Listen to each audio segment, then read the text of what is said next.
느헤미야 10장 29절부터 31절까지만 오늘은 보겠습니다. 우리 함께 읽겠습니다. 시작.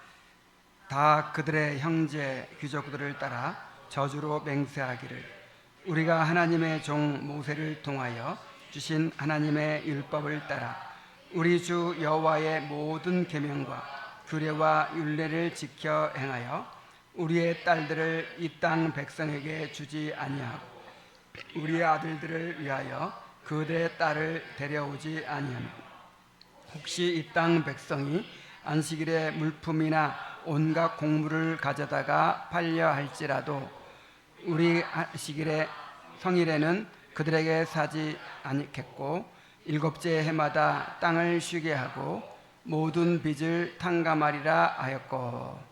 여기까지 한번 보겠습니다. 지난 시간에는 10장 1절로 28절을 통해서 언약서에 서명한 사람들과 그 외에도 이 언약에 참여한 모든 백성들에 대해서 살펴보았습니다. 총독 느헤미야를 비롯한 백성의 지도자들이 대표로 서명하고 인을 쳤죠. 그리고 직접 서명한 사람들 외에도 모든 백성들이 어른들로부터 어린아이에 이르기까지 모두가 한 마음으로 이 언약에 참여했습니다. 이는 참된 부흥이 공동체 전체에 임했음을 보여주는 증거였지요. 이제 오늘의 본문은 그들이 서명한 언약서의 구체적인 조항들을 보여줍니다. 막연히 앞으로 잘하겠습니다 하는 다짐이 아니라 실제 삶에서 어떻게 하나님의 백성답게 구별된 삶을 살고 예배와 공동체를 세우고자 했는지를 조목조목 밝혀줍니다. 이 조항들을 읽어보면 이들의 회개가 얼마나 깊었는지를 알 수 있어요. 자신의 삶을 얼마나 깊이 통찰했는지를 알 수 있어요. 너무 구체적이에요. 언약 백성의 참된 표지는 단지 입술의 고백만이 아니라 삶으로 드러나는 순종에 있다는 것을 보여줍니다. 자, 오늘은 이 언약서의 조항들을 통해서 언약서의 내용을 통해서 신앙의 결단이 어떻게 실제 삶 속에서 실제적인 순종으로 이어져야 하는지를 함께 배우도록 합시다. 유다 백성들은 율법에 순종하기로 맹세를 합니다. 이게 언약서의 모든 조항들이 다 뭘 하겠다고 하는 거냐면 율법에 순종하겠다는 거죠. 하나님의 언약에 순종하겠다 하는 것이죠. 그래서 율법에 따라서 모든 계명과 규례와 율례를 지켜 행하겠습니다 하고 맹세를 합니다. 29절에 보면 우리가 하나님의 종 모세를 통하여 주신 하나님의 율법을 따라 우리 주 여호와의 모든 계명과 규례와 율례를 지켜 행하여 그랬죠. 자, 율법에 속한 계명과 규례와 율례는 이제 앞으로 39절까지 이어지는 모든 언약 조항들을 포괄하는 표현입니다. 이 용어들이 꼭 이 한 뜻으로만 쓰여지는 건 아니에요. 그러나 이 본문에서는 계명과 율례와 규례가 이렇게 쓰여지고 있습니다. 계명은 십계명에 요약된 대로 하나님께 주신 도덕적 명령을 가리킵니다. 도덕법을 가리켜요. 그러나 율례는 정결예법이나 제사법처럼 상징적이고 제의적인 성격을 가진 명령들입니다. 그러나 규례는 이게 시민법을 가리키죠. 사람들 사이에 정의와 공의를 세우기 위한 사회적인 법입니다. 유다 백성들이 이렇게 율법에 순종하여 살기로 결단하는 것은 그들이 언약의 말씀을 계속해서 들었기 때문이죠. 에스라가 수문합광장에서 율법을 낭독하고 레위인들이 백성들에게 그것을 해석해 주었을 때 백성들은 마음의 찔림을 받아서 회개하고 그 회개의 열매로 말씀에 순종하는 삶을 결단하게 된 것입니다. 말씀을 들어야 돼요. 자, 우리에게도 이렇게 계속해서 말씀을 들으면서 또 말씀에 순종하고자 하는 결단이 있어야 합니다. 자, 언약을 맺었다고 해서 그 언약에 따라 살 수 있는 존재가 아니에요. 우리는 하나님의 말씀은 인간의 본성에 맞지 않습니다. 또한 세상의 방식과도 맞지 않습니다. 인간은 부패한 본성에 따라 살고 세상의 흐름에 따라 살게 돼 있어요. 거듭난 사람들조차도 그러한 본성이 남아 있습니다. 그래서 성경은 뭐라고 합니까? 육신을 따르지 말고 성령을 따라 행하라 이렇게 명령하죠. 이 세대를 본받지 말고 하나님의 선하시고 기뻐하시고 완전하신 뜻이 무엇인지 분별하도록 하라고 명령합니다. 육신을 따르고 세상을 따르는 삶은 우리 인간의 본성에 맞기 때문에 자연스럽습니다. 그냥 우리가 가만히 있으면 생각 없이 살면 뭘 따라 살게 돼 있어요? 육신을 따라가게 돼 있고 이 세대를 본받아 살게 돼 있어요. 이게 자연스러워요. 이게 본성을 따르는 삶입니다. 그런데 우리가 거듭났을지라도 하나님의 뜻을 따르는 삶은 자동이 아니에요. 이것은 믿음과 회개를 통한 의식적 결단이 있어야 됩니다.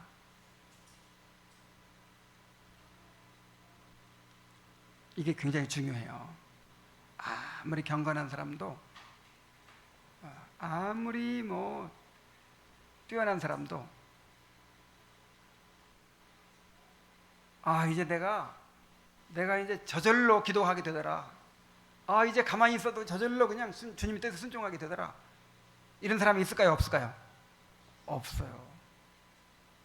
육신을 따르는 삶, 이 세상을 따르는 삶은 자동이고 그냥 저절로 그렇게 되고, 하나님의 뜻을 따르는 삶은 믿음으로 붙들어야 되고 회개해야 되고 우리가 의식적으로 결단해야만 그렇게 살아갈 수 있다 이 말이에요. 날마다. 그래서 날마다 자기를 부인하고 십자가를 지고 나를 쫓으라 그랬잖아요. 그러니까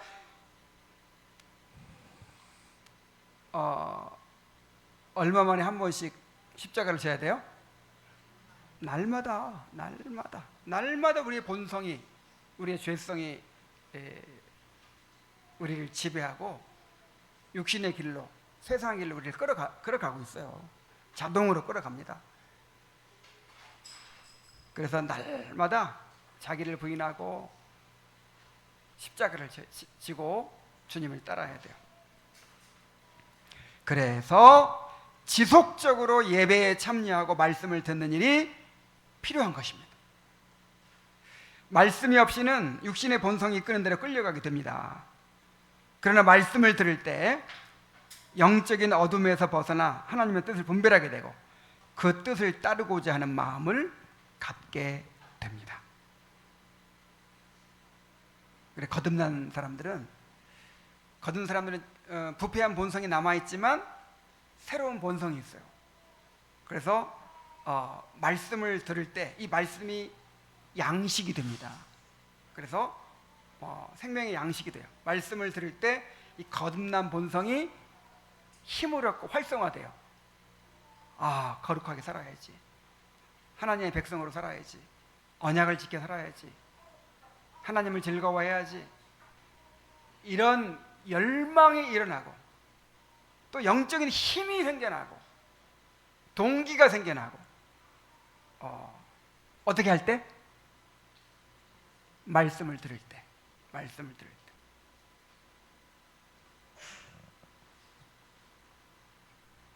말씀을 들을 때 하나님의 뜻을 따라 살고자 하는 마음을 갖게 되는 것입니다.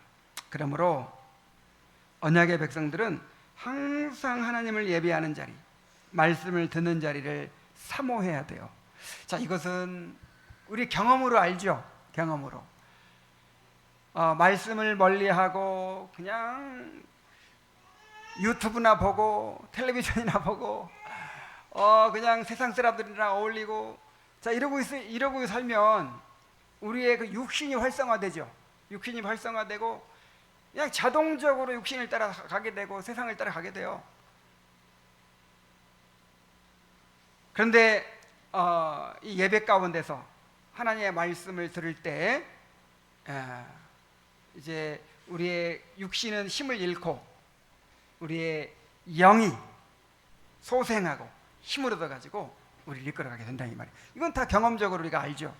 그래서 이렇게 비가 쏟아지는 가운데서도 그렇게 주님 앞에 나왔잖아요. 말씀을 사모해서 나왔잖아요.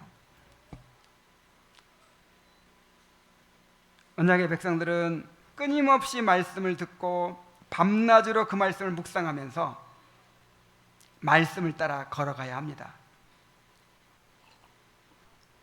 자, 시편 기자는 언약 백성의 삶을 이렇게 묘사합니다. 이게 시편 전체의 요약이에요.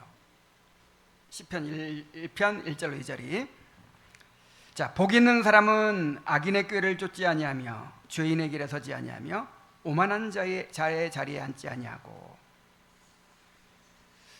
오직 여호와의 율법을 즐거워하여 그 율법을 주야로 묵상하는 자로다 그랬어요. 그러니까 둘 중 하나죠. 악인의 꾀를 쫓고 죄인의 길에 서고 오만한 자의 자리에 앉는 거, 이거는 우리의 본성이래. 본성, 자동이에요. 자동. 이렇게 안 되려면 어떻게 해야 돼요? 이렇게 안 되려면 여호와의 율법을 즐거워하여, 자, 즐거워한다는 말은 이걸 애타게 찾는다는 거죠. 막 갈망한다는 거죠. 이렇게 비가 와도 그냥 교회에 달려온다는 거죠. 자, 그렇게 즐거워해가지고 어떻게 한다는 거예요? 그 말씀을 들으면 그 말씀을 밤낮으로 묵상한다는 거예요. 밤낮으로. 자, 우리의 삶은 말씀에 달려 있습니다. 이 말씀을 통해서 다시 한번 말씀을 따라 살기로, 말씀에 따라 살기 위해 말씀을 가까이 하기로 결단하게 되기를 바랍니다. 자, 이제 다음으로 구별된 삶을 살기로 맹세합니다. 유다 백성들은 말씀에 따라 살기 위해서 첫 번째로 이방인과 통혼하지 않을 것을 맹세했어요. 30절에 우리의 딸들을 이 땅 백성에게 주지 아니하고 우리의 아들들을 위하여 그들의 딸들을 데려오지 아니하며 그랬죠. 자, 율법에 따라 살겠습니다. 그러면서 가장 첫 번째 맹세가 뭐예요? 이방인과 결혼하지 않겠습니다. 이걸 첫 번째 맹세로 적었어요. 자, 거기에는 분명한 이유가 있어요. 지난주에 말씀드렸다시피 하나님께서는 이스라엘 백성에게 가나안 땅을 주신 후에 이방 민족과 철저히 구별되게 하셨습니다. 그래서 이방인들, 가나안 족속들을 다 진멸하라고 하고 다 쫓아내라고 했죠. 그들과 교제하지 말라고 했죠. 특히 이방인과의 결혼을 금하셨어요. 그 이유는 그들의 우상 숭배와 타락한 문화를 본받지 않도록 하기 위함이었습니다. 자, 그런데 이스라엘 백성은 하나님의 명령을 어기고 이방 사람들과 가까이 하며 자녀들을 이방인과 결혼시켰고 결국 그들의 영향으로 우상 숭배와 온갖 죄악에 빠져서 하나님의 심판을 받게 되었습니다. 그래서 유다 백성들이, 야, 우리의 문제가 뭐냐? 우리가 왜 이몽한 일꼴로 살고 있냐? 지금 우리가 언약 백성인데 왜 우리가 이렇게 하나님의 진노와 심판 가운데 온 세상에 수치가 돼가지고 이렇게 살고 있냐? 그렇게 자신들을 돌아보는 가운데 어떤 점이 깨달았어요. 우리가 이방인과의 이 교류를 끊지 못해서 계속해서 이방인들의 영향을 받는 거, 이게 우리의 실패의 가장 큰 원인이었다. 이걸 깨달은 거예요. 유다 백성들은 이 아픈 역사를 되새기면서 다시는 같은 실수를 반복하지 않겠다는 각오로 이방인과의 교제를 끊고 하나님 앞에서 구별된 삶을 살기로 결단한 것입니다. 자, 우리도 이렇게 언약 백성으로 살기 위해서는 구별된 삶을 결단해야 돼요. 어떤 삶을 살겠다? 이 세상 사람과 완전히 구별된 삶을 살겠다. 이런 확고한 결단이 없이는 언약 백성으로 살 수 없어요. 하나님은 우리를 그리스도의 형상으로 빚어가고자 하시지만 세상은 우리를 이 세대를 본받게 하고자 끊임없이 끌어당기고 있어요.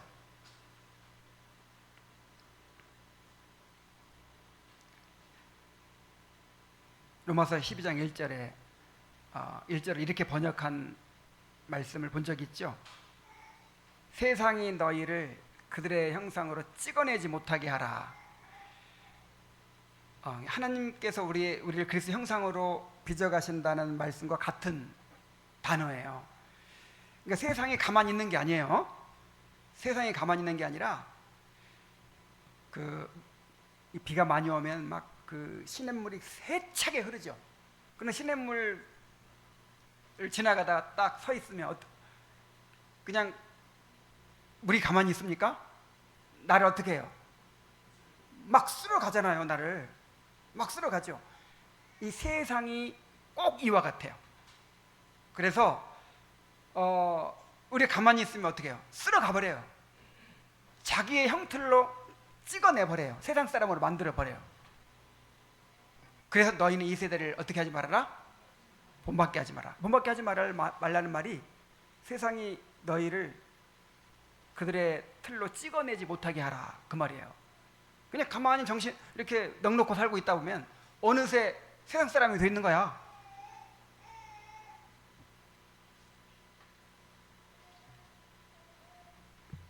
사람은 보고 듣는 대로 영향을 받고 함께 하는 대로 닮아가게 마련입니다. 우리가 세상 사람들과 어울리면서 세상 즐거움을 추구하다 보면 그들의 삶의 방식을 따라가게 되어 있어요. 그러므로 우리에게 분리가 필요합니다.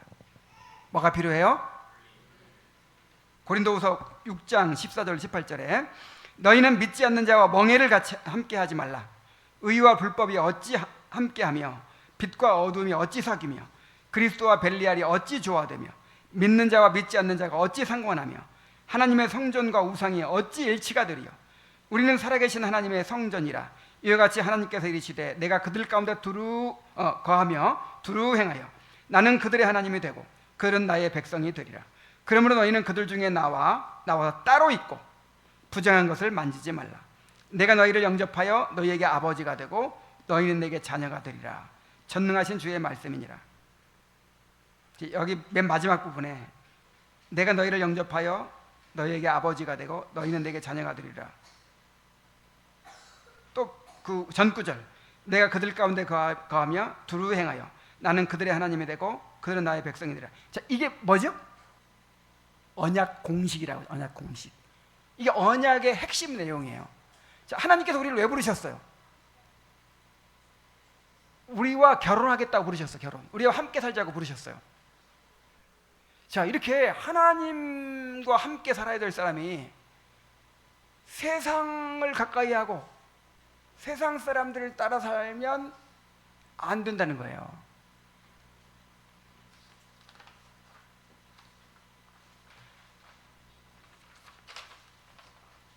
자, 물론 불신자들과 전혀 어울리지 말라는 말이 아닙니다.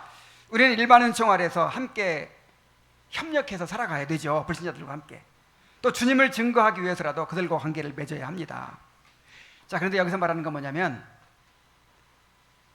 불신자들과의 관계 속에서 위로와 즐거움을 찾고 하나님을 예배하고 성도와 교제하는 것보다 세상 친구들과 어울리는 것을 더 좋아하게 된다면 그것은 영적인 문제예요.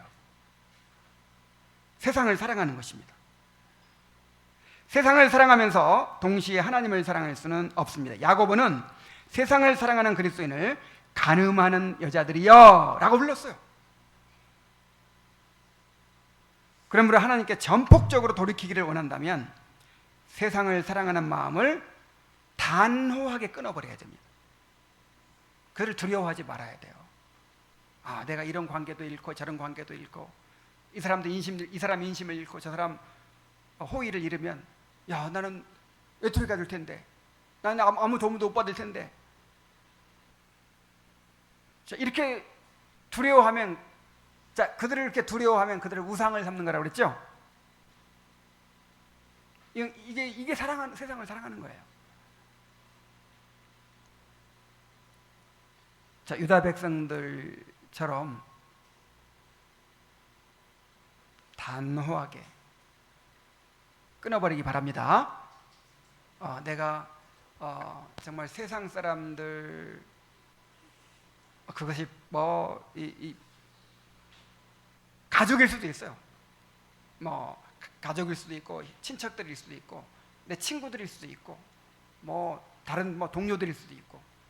그래서 그들을 의지하고 그들과의 관계 가운데서 위로받고자 하고 도움받고자 하고 의지하고, 그래서 정말 하나님을 예배하고 성도와 교제하는 것보다 그것이 더 나의 즐거움이 되고 위로가 되고. 자, 이러면 이건 우상이 되는 거예요.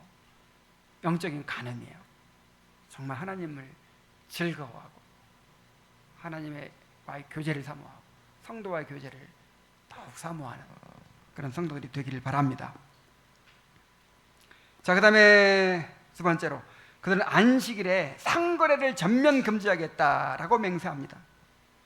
야, 정말 안식일을 잘 지키겠습니다, 이게 아니에요. 지금 안식일을 지켜야 되는데 안식일을 지키지 못하고 있는 구체적인 그 부분을 딱 얘기해요.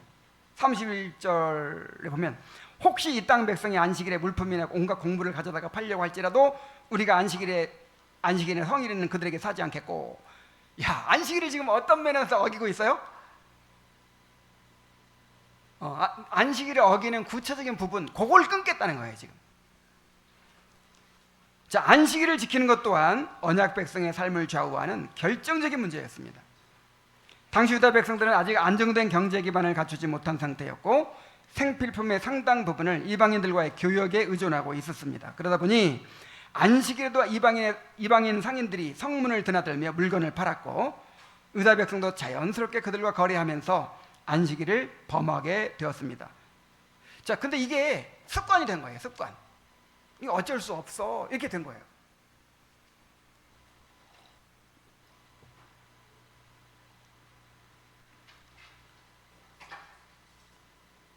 자, 이렇게 안식일을 철저하게 지키지 못하다 보니까 이 경건이 회복되질 않는 거예요.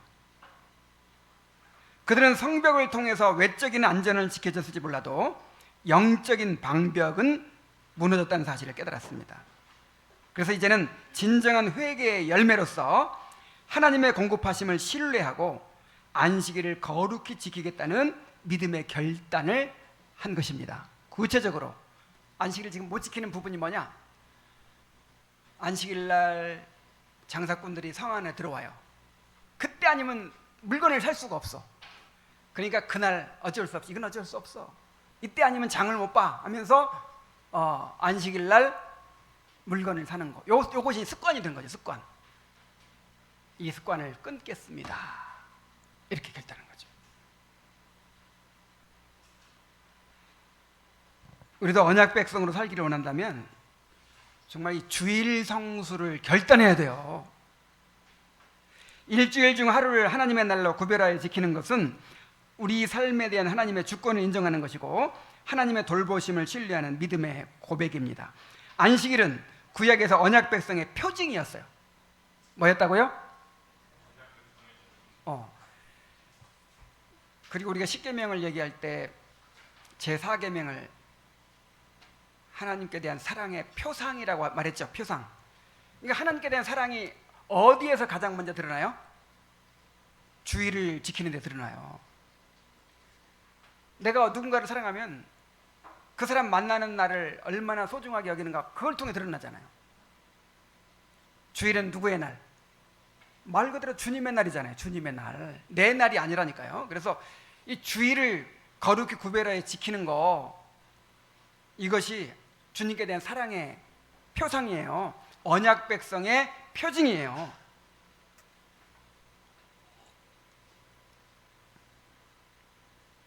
청교도들은 주일 성수를 가장 중요한 경건의 실천으로 여겼어요. 그 사람의 경건을 판단할 때 뭘로 판단해요? 주일 성수로 판단해요. 그래서 뉴잉글랜드에서는 그냥 안식일을 범하면 그냥 엄하게 벌을 내렸어요. 교회에서가 그런 게 아니고 사회적으로도.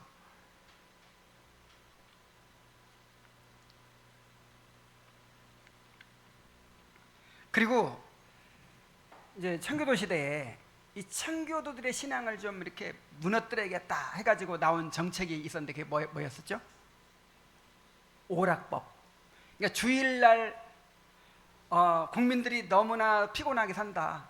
그러니까 좀 오락을 권장하는 거예요. 오락을 즐기고 뭔가 이렇게 좀 여흥을 즐기도록 이렇게 나라에서 그렇게 막 권장을 하는 거예요. 언제 해라? 주일날. 그리고 청교도들은 경건을 지키기 위해서 주일 성수를 붙들었고, 또 이 정부에서는 이 청교도들의 신앙을 무너뜨리기 위해서 주일을 어기게 만드는 거예요. 오늘날도 마찬가지입니다.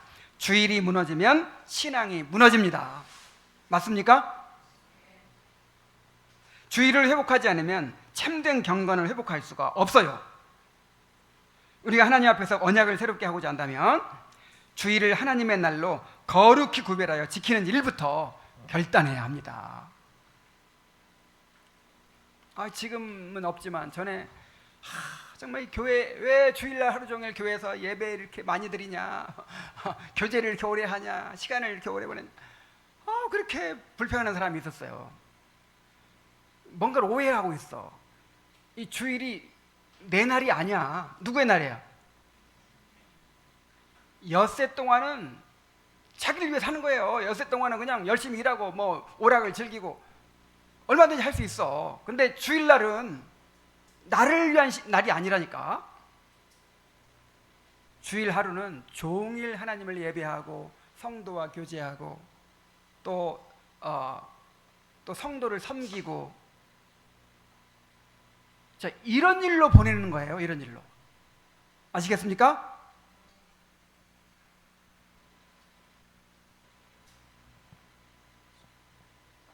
주일을 거룩하게 구별하여 지키기로 정말 결단하게 되길 바랍니다. 자, 한 가지만 더 얘기하면, 그들은 안식일 뿐 아니라 안식년의 규례를 지키겠다고 맹세했어요. 야, 이거 정말 대단한 것입니다. 31절 하반절에 일곱째 해마다 땅을 쉬게 하고 모든 빚을 탕감하리라 하였고. 야, 이거 어떻게 하려고 이런 맹세를 하지? 엄청난 맹세예요. 자, 율법에 따르면 7년에 한 번씩 안식년을 지켜야 했습니다. 안식년이 뭐예요? 6년 농사 짓고 7년째는 그냥 농사를 안 짓고 땅을 쉬어버리는 것입니다. 그리고 그동안 돈 꼬아간 사람, 그걸 다 어떻게 하는 거예요? 다 탕감해 주는 거예요. 다. 또 종 삼았더라도, 노예를 샀더라도 어떻게 해요? 풀어주는 거예요. 자, 안식일을 지키는 것도 믿음이 필요했지만 안식년을 지키는 것은 더욱 큰 믿음이 필요했습니다. 당시 농경사회에서 1년 동안이나 농사짓던 땅을 놀리는 것은 이 생계활동의 중단을 의미했어요. 또 채무를 면제해 주는 것은 재산상의 손해를 감수하는 일이었습니다. 야, 이거 얼마나 어려운 일이었겠어요. 그래서 이스라엘 역사에 안식년이 제대로 지켜졌을까요? 안 지켜졌을까요? 야, 이건 너무 어려워. 제대로 안 지켜졌어요. 그런데 이제 언약 백성으로 살기 위해서 안식년을 지키겠습니다, 이렇게 맹세한 거예요. 이것은 놀라운 믿음의 결단이었습니다.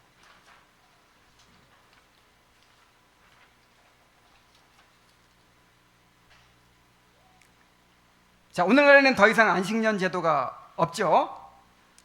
그러나 그 신앙적 의미와 영적인 정신은 여전히 살아 있습니다. 안식년은 하나님께서 우리의 삶과 시간과 소유의 주인이심을 인정하는 믿음의 훈련이었습니다. 자, 우리도 여전히 하나님께서 우리의 공급자이심을 믿고 우리의 능력이나 수고가 아닌 하나님의 은혜로 살아간다는 사실을 고백해야 합니다. 그런 믿음이 있을 때 우리는 염려와 욕망에서 벗어나서 하나님을 신뢰하며 심령의 참된 안식을 누릴 수 있습니다.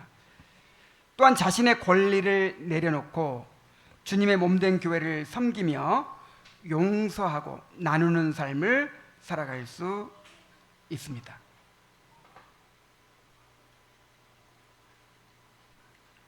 자, 뭘 내려놓고? 우리 자신의 권리를 내려놓는 거예요. 권리를 포기하는 거예요.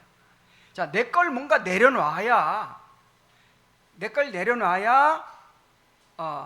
하나님을 섬길 수 있고 또 성도를 섬길 수 있고 또 용서할 수 있고 베풀 수 있고 하는 거예요.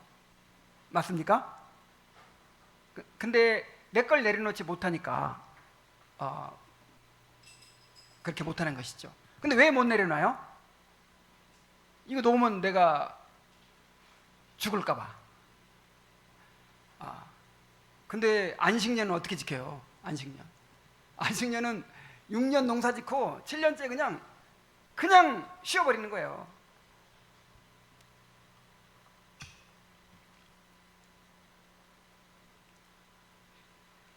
자, 우리 인생이 우리 마음대로 되는 것이 아닙니다. 우리가 움켜진다고 해서 삶이 지켜지는 것이 아닙니다. 이스라엘 백성이 안식년을 왜 못 지켜졌을까요? 내가 농사 안 지면 굶을까 봐. 내가 당장 농사 안 짓고 일 안 하면 굶어 죽을까 봐 안식년을 못 지켰잖아요. 근데 참 재미있는 말씀이 있어요. 이스라엘 백성이 안식년을 무시했을 때 하나님은 그 땅이 강제로 안식을 누리게 하셨습니다. 자, 레위기 26장 33절로 35절에 보면 내가 너희를 여러 민족 중에 흩을 것이요 너희가 원수의 땅에 살 동안에 너희의 본토가 황무할 것이므로 땅이 안식을 누릴 것이라. 뭘 누려요? 너희가 그 땅에 거주하는 동안 너희가 안식할 때 땅은 쉬지 못하였으나 이스라엘 백성이 그 땅에 거주하는 동안에 땅이 쉴 수 있었어요? 없었어요? 못 쉬었어.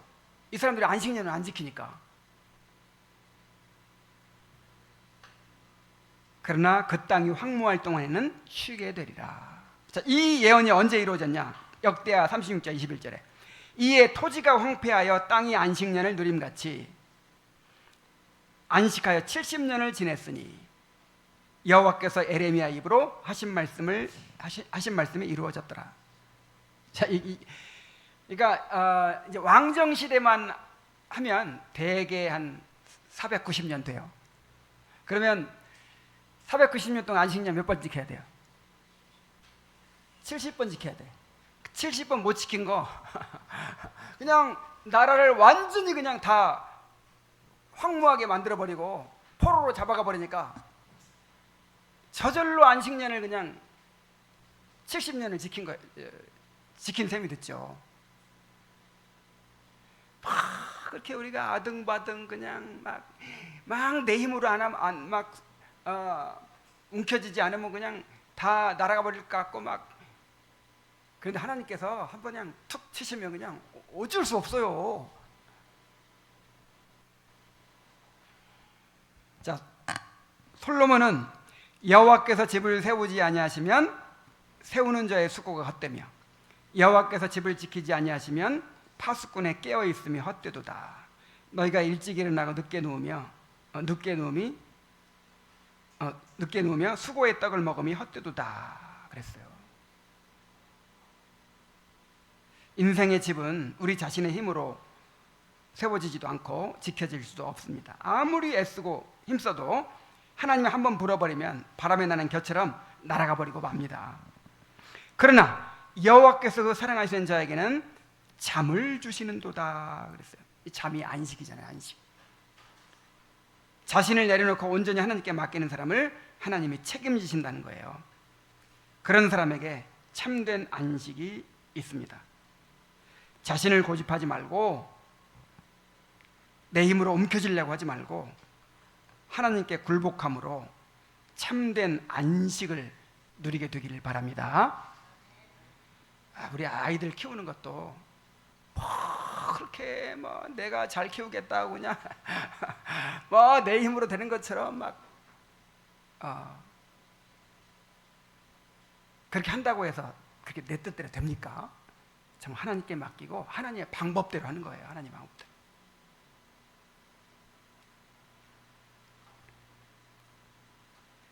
자, 39절까지 구체적으로 여러 가지 이제 조항들이 있는데 오늘은 여기까지만 하겠습니다. 다음 주에 나머지를 하죠.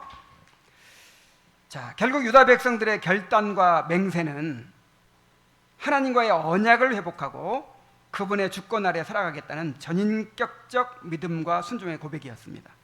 그들은 율법을 따라 계명과 규례와 율례를 지켜 살겠다고 맹세했습니다. 구체적으로 이방인과의 통혼을 끊고 안식일과 안식년을 지키겠다고 맹세했습니다. 자, 이들의 모습은 참된 회개가 어떤 삶의 구체적인 변화로 이어지는지를 보여줍니다.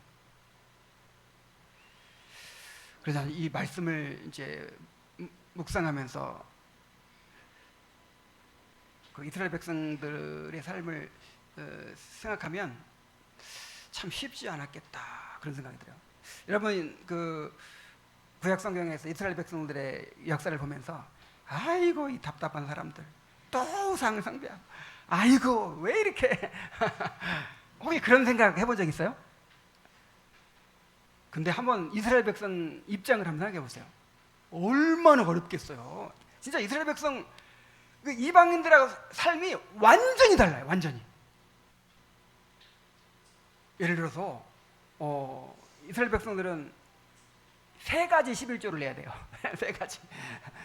모든 소유의 11조, 절기를 위한 11조, 구제를 위한 11조.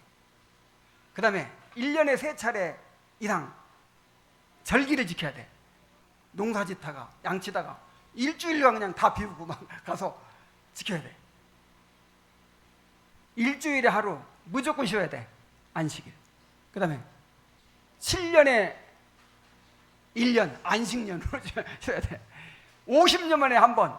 50년째는요 77, 49하고 49년 되면 1년 쉬고 50년째는 희년이야. 그때는 2년을 쉬어야 돼. 야, 그러면서 이스라엘 백성들한테 너희 황금을 많이 쌓지 말라, 말을 많이 두지 말라, 군사력도 많이 키우지 말고 경제력도 지나치게 키우지 말라, 이러지. 오직 하나님만 바라보고 살아라 이거예요. 여러분 이렇게 살겠어요? 진짜 어려워요. 이게 뭘 깨달아야 되냐면 이 언약 백성의 삶은 너무 달라요. 세상 이방인의 삶과 너무 달라요. 완전히 달라요. 오늘날 우리 그리스도인들의 삶이 그냥 세상 사람과 비슷하고 그냥 일주일에 한 번 교회 가는 것만 다르다 이렇게 생각하면 절대 안 돼요. 완전 달라요. 완전히. 우리는 다르게 사는 사람들이에요. 어떻게 사는 사람들? 정말 다르게 살고자 해야 돼요. 구별된 삶을 살고자 해야 돼요. 정말 하나님의 백성이 살아가는 방식이 다르다니까요. 언약 백성의 정체성을 깨닫고 언약 백성답게 그렇게 살아가야 될 것입니다. 자, 이제 우리 함께 기도합시다. 우리 말씀에 응답해서 언약 백성으로서 하나님의 말씀을 따라 살겠다고, 세상과 구별된 삶을 살겠다고, 또 주의를 지키는 삶, 믿음으로 안식하는 삶을 살겠다고 결단하기 바랍니다.